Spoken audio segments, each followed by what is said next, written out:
नमस्ते, वेलकम। तो आज का हमारा टॉपिक है हिचकी, हिकअप्स। तो हिकअप्स या हिचकी के बारे में ये माना जाता है कि जब भी हिचकी आती है तो कोई ना कोई याद कर रहा होता है, और ये भी माना जाता है कि हिचकी आए तो कोई गलत इरादों से याद कर रहा होता है।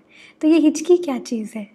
हिचकी क्यों आती है? हिचकी हमारी बॉडी का एक साइन है जो कुछ सडन चेंजेस की वजह से आता है।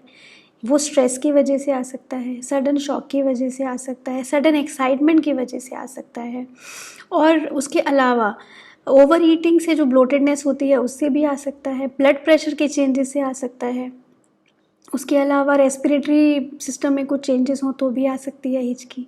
तो हिचकी आने के बहुत सारे रीज़न हैं, और याद तो हमें कोई कर ही रहा होता है।